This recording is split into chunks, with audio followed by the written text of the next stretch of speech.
YouTube, it's Craig here, and I'm back with another video. At the California Pen Show, I was on a panel. It was almost like an introduction of antique pens for the modern user. And me being a person who uses both modern pens and antique pens, as well as collecting antique pens, I got to have my word a little bit. I talked about the Waterman 52 heavily, and the Waterman 12. I've previously done a video about this subject. We've talked all about the Waterman 52, how it's like the gateway drug into the antique fountain pen world. But I wanted to make another video talking about the Waterman 12. I believe the Waterman 12 is actually the best starter Waterman. And whether you pick up something like an antique Waterman and then later on down the road you decide to get something like a Parker or a Schaefer or a Walt Eversharp or what have you, this is a great starting point for someone who doesn't know anything about antique pens. They want to get into a pen that maybe has like a good flex nib. But I'm going to go over the Waterman 12 in particular because they're readily available. You can go on eBay right now and buy a Waterman 12 for about $130, and that is a 14 karat gold nib on that pen, and they come in various different styles. I don't have a gold filled version of a Waterman number 12, but there are a lot of options out there. So what makes the Waterman 12 so good, especially for someone who is just getting into antique pens and doesn't know a whole lot? Well, first of all, there are no moving parts that you need to worry about replacing. Let me just open up one of these. This is a pen I restored on my channel, and there are only 5 parts. Unscrew the barrel. It is an eyedropper pen, so there's just the feed, the nib, the section, the barrel, and the cap. That is it. You eyedropper fill the pen, screw it back together. No need for silicone grease or anything like that. This is vulcanized hard rubber. It'll hold together really well, and just let the ink flow down into the section and you're ready to write. Simple as that. They are slip caps. There's no threads or anything like that. It is literally just a slip cap. I recommend you keep the pen held upright when you carry it around. If you put it in a case, keep it upright so it doesn't leak out all over the place. You don't want to carry it upside down. But that's it. It's simple. The reason why I recommend a Waterman 12 over, say, a 13, a 14, a 15, a 16, a 17, or an 18, or a 20 for that matter, is the price. They made probably millions of these, so you can find them for an affordable price versus a 13, which is rare. A number 3 size nib is hard to come by. 14s aren't that rare. You can get a 14. 15 just has a bigger nib, bigger ink capacity as well. Still same slip cap, but you know, a 15 like this, you get about $300 versus a 12, where I think I bought this for like $80. So $80. I restored it myself on the channel here, and I can't really go wrong with that. I have before you some of my 12s. So this one is pre-globe, so there's no globe logo for the ideal. That's the patent dates, the original patent dates on there. Another patent date here on the cap.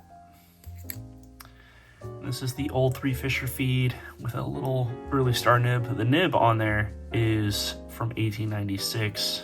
3 Fisher feed is before 1899. There you go. Waterman number 12. Early one. Next you have another. This one just came this week. This one is probably from like 1908 or so. It's worn, it's brown. Looks like it's got a nice, this is how you can test to see how flexible the nib is.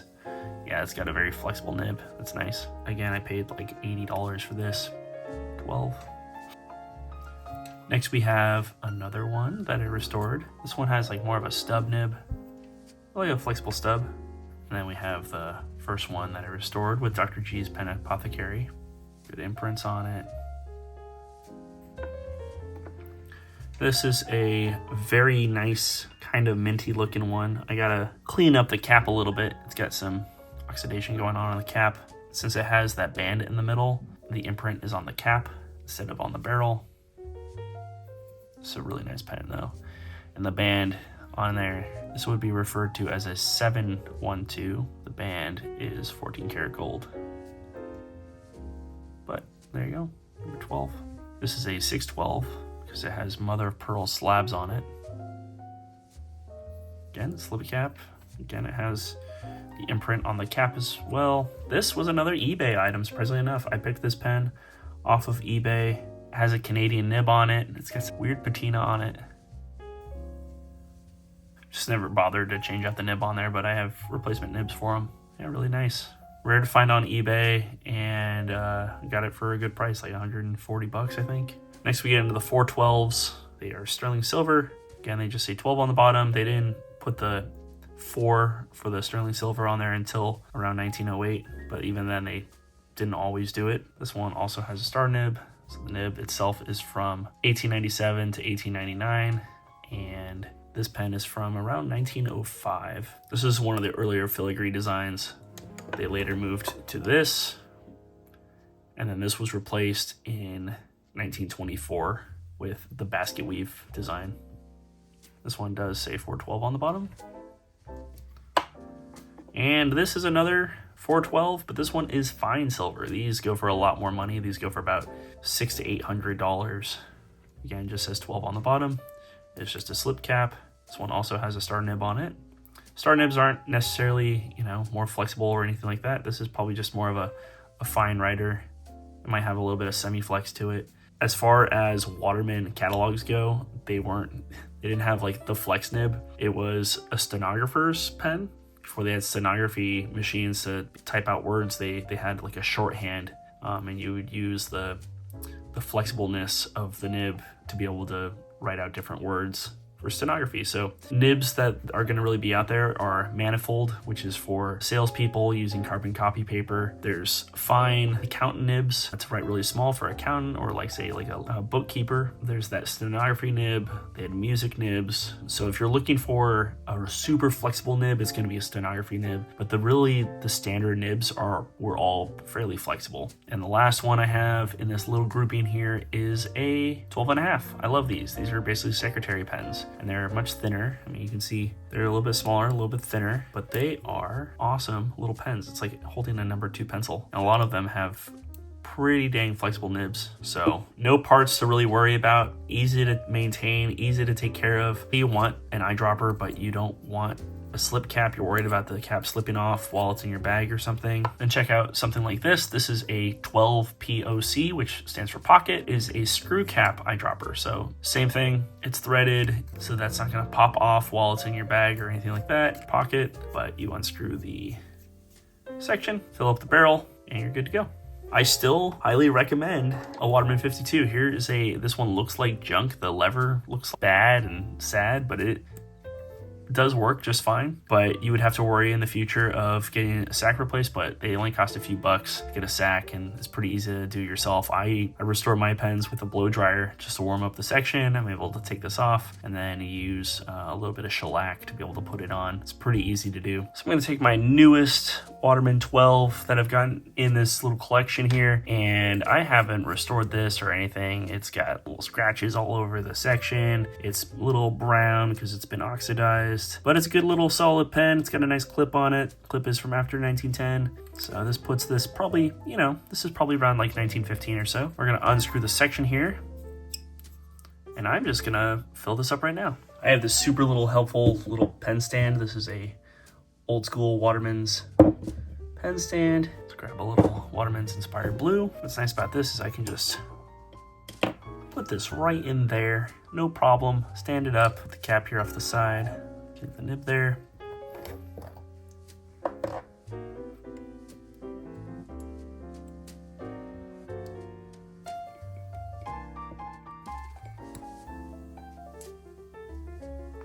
Really solid ink capacity on there.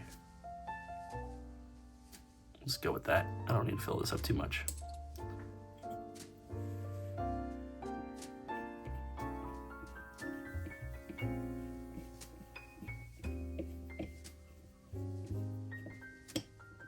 And just like that, we should be ready to write. A little bit of ink there on top. Over here we have a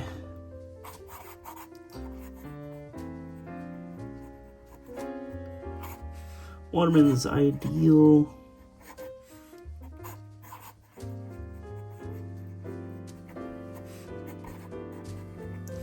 This is a number 12. Look at that. A little bit of railroading, but that's okay.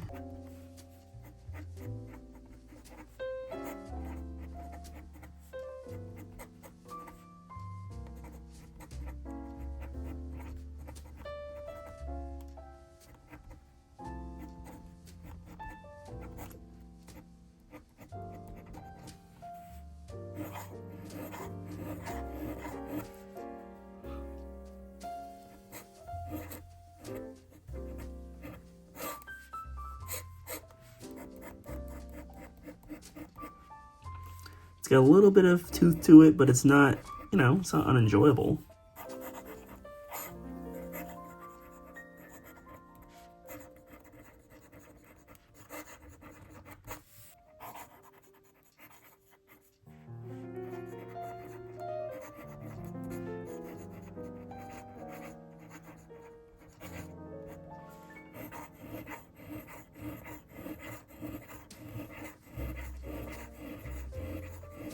And again, this was an eBay find. And I paid 80 bucks for it. So not too shabby.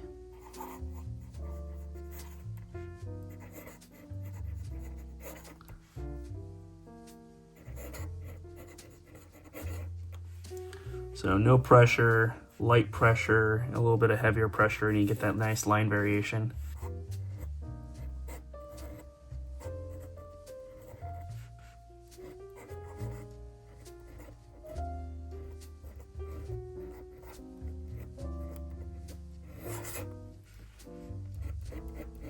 Look at that. Nothing on my fingers. No leaks, no problems. I haven't even adjusted this pen.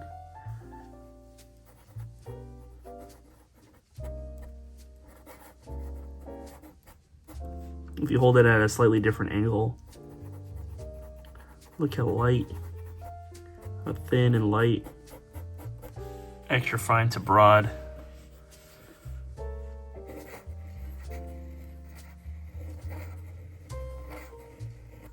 So there you go, guys. If you're looking for a starter antique fountain pen, check out the Waterman 12. Again, you can find them in various states. Again, I paid 80 bucks for this pen. I'm gonna clean it up, and I'll eventually probably have this pen for sale, amongst others. Next year at the California Pen Show, I'm gonna be, you know, rocking a table, and I'm gonna have some of these pens that are gonna be affordable gold nib pens with, I'll have little writing samples probably in their boxes, so you can see like this pen is going to write like, you know, more flexible like a stenographer, or have a stub, or I'm not going to have any manifolds or account nibs. Nobody really wants those. You want something that has good line variation, or stubs are just really fun to write with too. So yeah, check these out. If you're interested, I'm gonna be making more videos around great pens for the modern user who's interested in getting into antiques. There's so much to learn. There's so many different kinds of pens and things like that, but this is a great starter. There are no parts you have to worry about, easy to maintain. If it gets worn down, who cares? You're a modern user. You shouldn't worry so much about it, and these can be easily cleaned up and taken care of.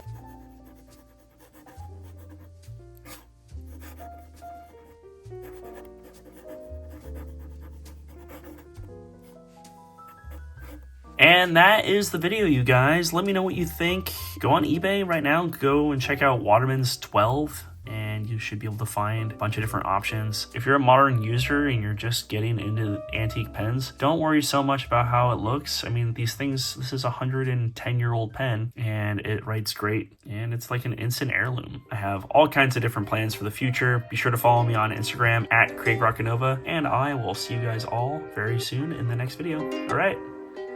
Peace.